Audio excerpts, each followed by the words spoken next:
सना बड़ी खबर महाराष्ट्र से, जहां पर राज ठाकरे ने उद्धव ठाकरे को जन्मदिन की बधाई दी है।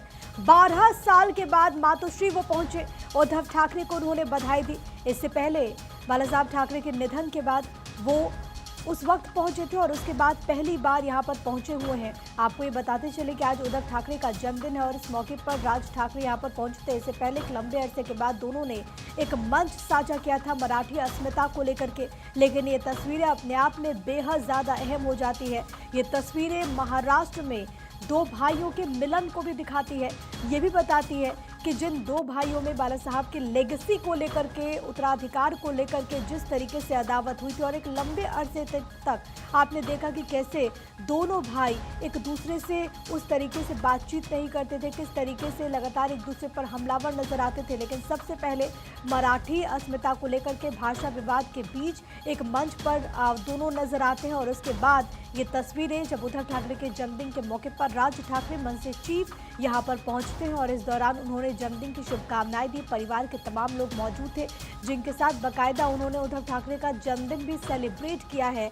ये बताने की कोशिश कि दोनों भाई अब एक साथ आ चुके हैं। अब जाहिर है महाराष्ट्र में खास तौर पर बीएमसी इलेक्शन और तमाम जो समीकरण को देखे, वैसे में दोनों भाई को ये उम्मीद है कि एक तरीके से दोनों के ये जो रिश्ते हैं वो पार्टी को मजबूती प्रदान करेंगे और चुनावों में भी इसका फायदा होगा। लेकिन आखिरकार लॉन्ग टर्म में क्या सच में इसका फायदा होने वाला है, क्या समीकरण बनेंगे, ये समझने की कोशिश करेंगे। मेरे साथ सत्य प्रकाश सोनी मेरे सहयोगी इस वक्त तमाम जानकारी के साथ लाइव कनेक्टेड हैं। सत्य प्रकाश, पहले मंच पर दो भाई एक साथ नजर आते हैं और अब 12 वर्षों के बाद मातोश्री पहुंचे राज ठाकरे। उद्धव ठाकरे के जन्मदिन को बाकायदा उन्होंने सेलिब्रेट किया है। इन तस्वीरों के क्या मायने और महाराष्ट्र की सियासत पर क्या असर? बिल्कुल प्रिया, देखिए 12 साल बाद जो है राज ठाकरे मातोश्री पहुंचे हैं और उन्होंने उद्धव ठाकरे के 65वें जन्मदिन पर उन्होंने बधाई दी। सबसे बड़ी बात यह आश्चर्यचकित करने वाली है कि हालांकि मंच पे मिलना अलग बात होती है और राजनीतिक दायरे में रहकर दोनों के जो समानता दिखाना ये अलग बात होती है, लेकिन अब चूंकि रिश्ते बहुत घनिष्ठ होते जा रहे हैं और यही वजह है कि राजनीतिक गलियारे में हलचल भी तेज हो गई है। माना जा रहा है कि मुंबई महानगर पालिका साधने के लिए दोनों भाई, दोनों ठाकरे बंधु अब एक मंच पर एक साथ एक परिवार में आ गए हैं और यही वजह है कि आज राज ठाकरे ने यह तय कर दिया कि आने वाले महानगर पालिका चुनाव में एक साथ चुनाव लड़ेंगे। हालांकि राज ठाकरे की यह मुलाकात पहली बार नहीं है, कई ऐसे मौके आए जब राज ठाकरे उद्धव ठाकरे एक साथ एक मंच पर नजर आए। पिछले दिनों आपने देखा होगा कि एक महीने में यह दूसरी मुलाकात है जब राज ठाकरे और उद्धव ठाकरे एक साथ एक मंच पर आए हैं, एक साथ आए हैं। ठीक इसके है, एक अलावा महीने में दूसरी बार है। सत्यप्रकाश, हम आगे चर्चा करेंगे, लेकिन हमारी पॉलिटिकल एडिटर अदिति नागर भी इस वक्त कनेक्टेड और ये जो तस्वीरें आप देख रहे हैं लाइव तस्वीरें आ रही है उद्धव ठाकरे तमाम समर्थकों से मिलते हुए। लेकिन अदिति, महाराष्ट्र की सियासत में इन तस्वीरों के क्या मायने, क्योंकि राजनीतिक तौर पर तो मिल गए लेकिन अब परिवार का भी मिलन हो गया, ये बताने की कोशिश उद्धव और राज ठाकरे की।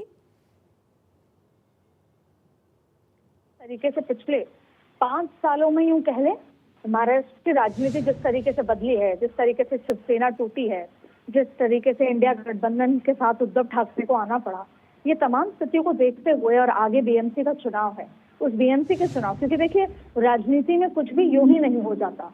एक तरफ जहां राज ठाकरे और उद्धव ठाकरे तो अलग राहों पे थे, ये बात अलग है कि दोनों ही ये क्लेम करते थे कि जो गद्दी है वो मेरी है, या यूं कहें कि जिस तरीके से उद्धव ठाकरे के पिताजी का जो पूरा लेगेसी थी वो राज ठाकरे भी आगे लेके जाना चाहते थे। लेकिन फिर आप देखिए कि किस तरीके से उद्धव ठाकरे भारतीय जनता पार्टी से अलग होते हैं और इन पूरी पिछले 5 से 8 सालों में महाराष्ट्र की राजनीति की जो परिस्थितियां रही हैं, उसके बाद आपने पिछले कुछ दिनों में, जैसे अभी हमारे संवाददाता बता रहे थे कि किस तरीके से दोनों साथ आते दिखे, मराठी मानुष के मुद्दे पर, हिंदी के मुद्दे पर या इन तमाम मुद्दों पर भी कहीं ना कहीं विचारधारा एक दिखी। तो अब सवाल अस्तित्व का है। अगर शिवसेना या राज ठाकरे जिस तरीके से वो तीसरे मोर्चे के लिहाज से उभरना चाहते थे लेकिन पिछले चुनाव में वो एक भी सीट नहीं जीत पाए, तो कहीं ना कहीं अब जो लेगेसी है उनके पिताजी की या ताऊजी की, चाचा की, उसको आगे बढ़ाने के लिए दोनों राजनीतिक मंच पे एक साथ आए हैं। लेकिन आपको बता दें कि महाराष्ट्र नवनिर्माण सेना यानी मनसे के प्रमुख राज ठाकरे ने आज शिवसेना नेता उद्धव ठाकरे से मुलाकात की। इसके बहुत बड़े मायने उस बीएमसी के चुनाव से देखे जा सकते हैं। दूसरी बड़ी बात है कि मातोश्री ने इस मुलाकात के दौरान राजे ने उद्धव ठाकरे को जन्मदिन की बधाई दी थी और फिर हम जब पिछले कुछ दिनों की तस्वीरें देखें, जैसे पिछले कुछ दिनों में ये दूसरी बार ऐसी मुलाकात है, विचारधारा में तो वो एक है ही, लेकिन अब जो कहते हैं कि मतभेद हो सकता है मनभेद में, तो उस मनभेदों को दूर करने के लिए ये तस्वीरें सामने हैं। और जो वहाँ का मराठा सेंटिमेंट है उसके लिए भी एक बड़ा मैसेज है। और अगर कुल मिला के कहें तो ये सारी बातें प्रिया बीएमसी चुनाव के लिए बेहद महत्वपूर्ण मानी जाएंगी। और अदिति, ये भी खबर है कि राज ठाकरे ने उद्धव को बेटी की शादी के लिए इनवाइट भी किया है और ये पारिवारिक मिलन भी एक तरीके से नजर आता है। लेकिन अदिति, सियासत में कुछ ऐसे भी नहीं हो जाता, क्योंकि बहुत बार हमने देखा है कि किस तरीके से राज ठाकरे हो या फिर उद्धव ठाकरे हो, एग्रेसिव रहे, एक दूसरे पर हमलावर भी रहे, जुबानी जंग बहुत तेज हमने देखी है। क्या एक सियासी मजबूरी भी है दोनों की? क्योंकि उद्धव ठाकरे को भी कम से कम ये बात तो मालूम है कि शिवसेना को नुकसान पहुंचा है हाल के वर्षों में। अगर हम देखें पार्टी में टूट होना, फिर अलग हो जाना, एक पॉलिटिकल क्या मजबूरी भी यहाँ पर नजर आती है?